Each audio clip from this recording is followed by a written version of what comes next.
So I highly suggest you get one of these. Save yourself a lot of money and a lot of problems.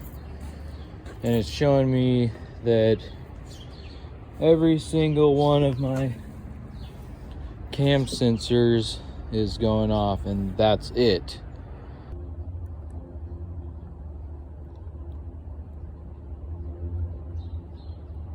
All right, come on.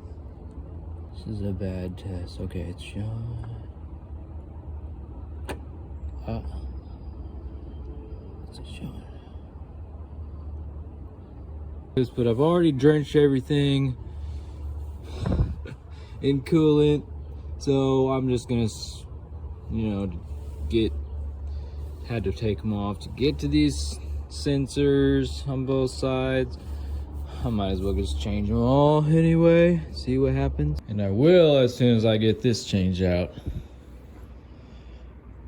And I want to do it now so I can go get some breakfast. And then I can take these wheels, they're in the back, and they're just, that tire is popping off the rim, so I'm gonna try to get some wider rims. Those rims are so thin because they're just too much this way, and it's just like folding over and all getting pinched and crap, and it's just impossible. It's too thin anyway to even, I'd have to clamp all the way around the tire and to get it seated right, and there's no way I can do that. I tried. But a couple things I found on this, somehow I got the video of it, but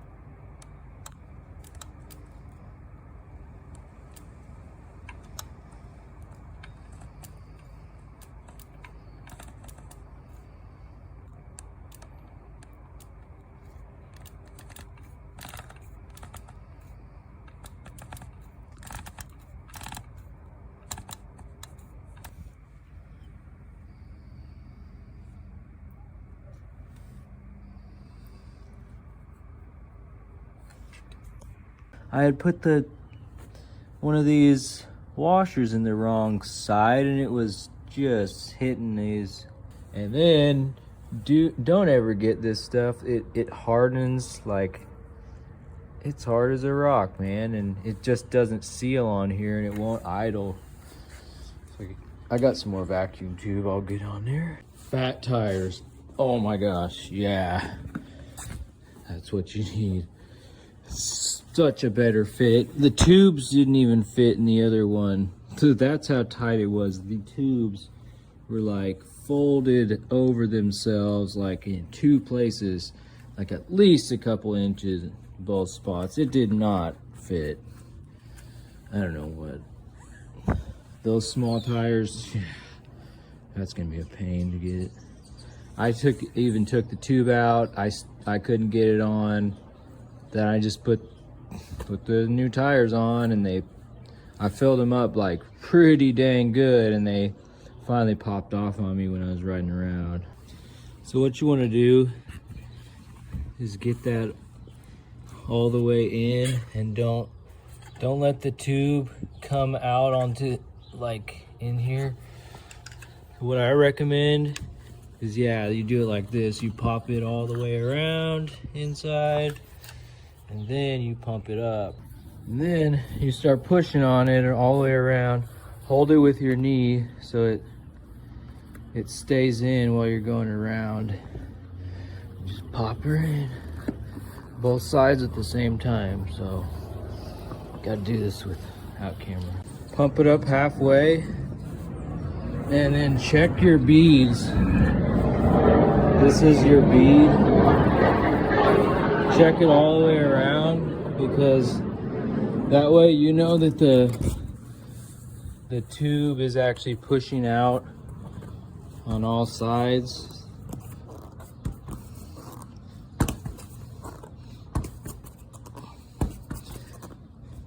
And be real careful. Don't let the, you know, you want to put like air into your tube before you put it in. It's going to be a pain.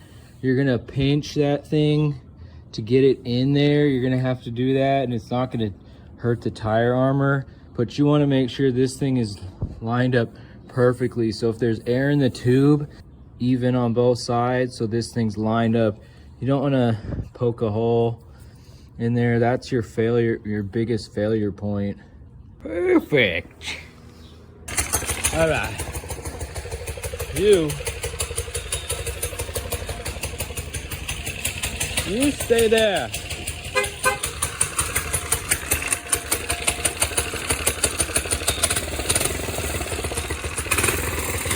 Feels so much better with that. What? What? I paid for it. How do you think I got it in my pocket so nice? It was cold though, it was cold. Still fun though, still fun. Oh, I gotta wipe all this down. I hope I didn't, oh okay, those aren't gonna mess that up. You don't want to drip stuff on electrical, but that's fine. I did put an oil pan down there to catch it. It's gonna be smoking. Alright, that'll work. Now, when it makes contact. Nope, this one's bad. Bad. It doesn't. That's not a real test. I'm just gonna change them all. I had to take everything off to get to it. Before I left, I also changed my injectors. Getting this fuel rail on without lubrication, I had to try it 3 times to get it seated right, and obviously that wasn't the problem. And the cam sensors wasn't the problem. It's my valve time. You know, I'm an idiot. I'm kind of new to the whole car thing, but we'll get those off and change them today. I spent quite a bit of money on those freaking position sensors, dang it. But now I know how everything works now. I know all the different sensors on the whole car. I'll get it fixed. But I went to Taco Bell last night, and yeah, now we know. There's a solid core in here that took me a long time. If you go back and watch the videos, I had to cut it all out. I was drilling on this for days and days. Now you know what not to do. Yeah, looks like I'm gonna have to hit up Utah Trikes for a back end with the actual differential.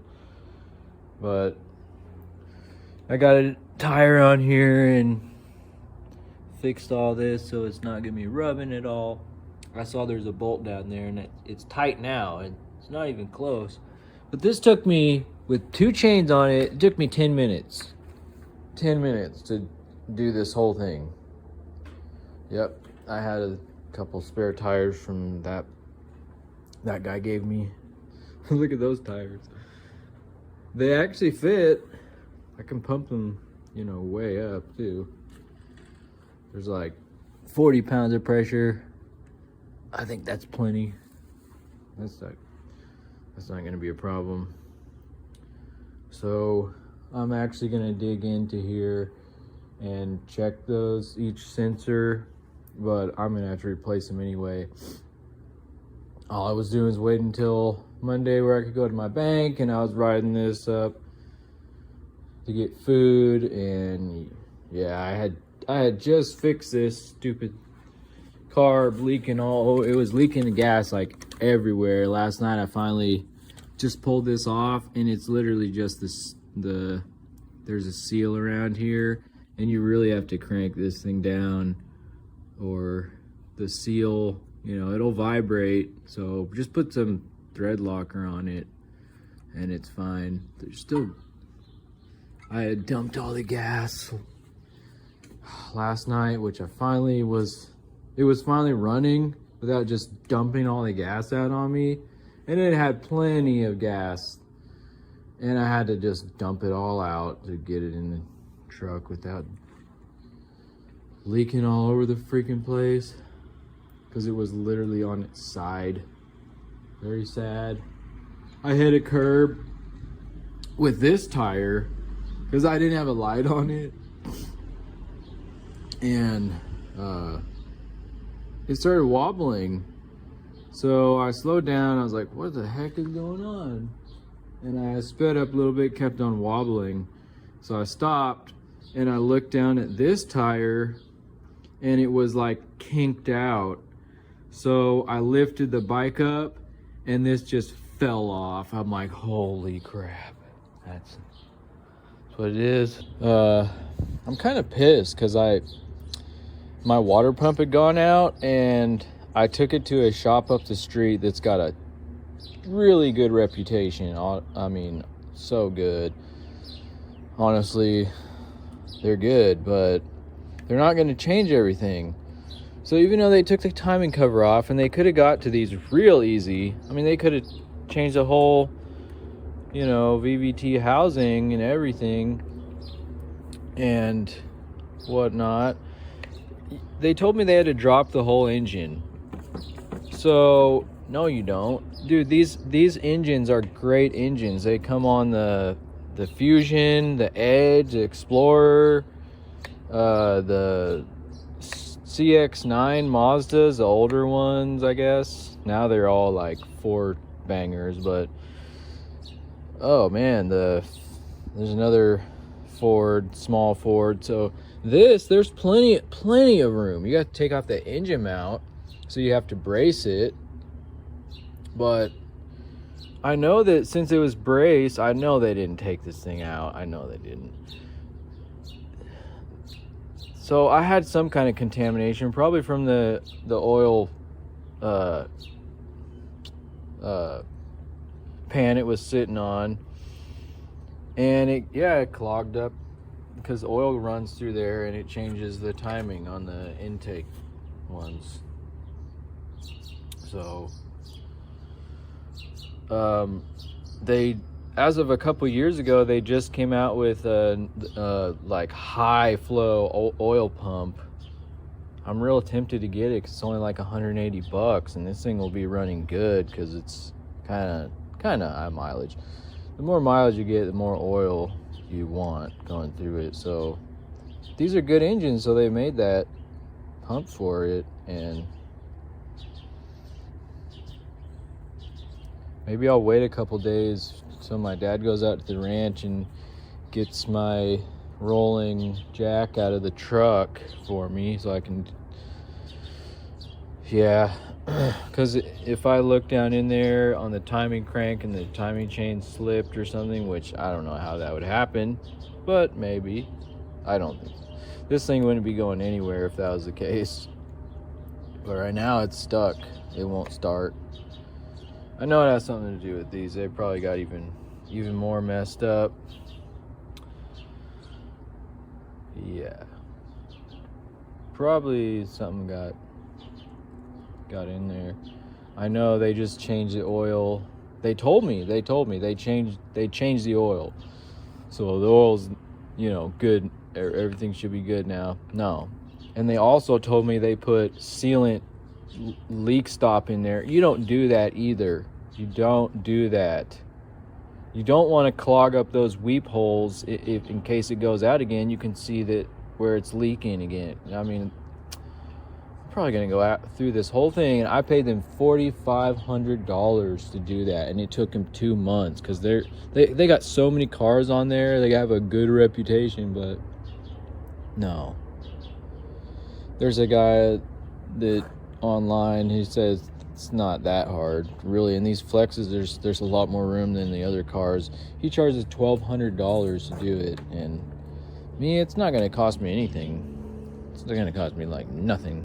I want to know how to do that stuff. Eventually, they're going to outlaw these in 35, and For real, it's not a 4x4 and it can't back up. It's got no power. It's front wheel drive. If you're stuck somewhere, it can't push you backwards at all. I'm probably gonna put a Tesla motor and just a couple batteries on the back end. So I got 4x4 if I ever need it. That's a little update. Oh, that only took like an hour. Now I can go get some breakfast.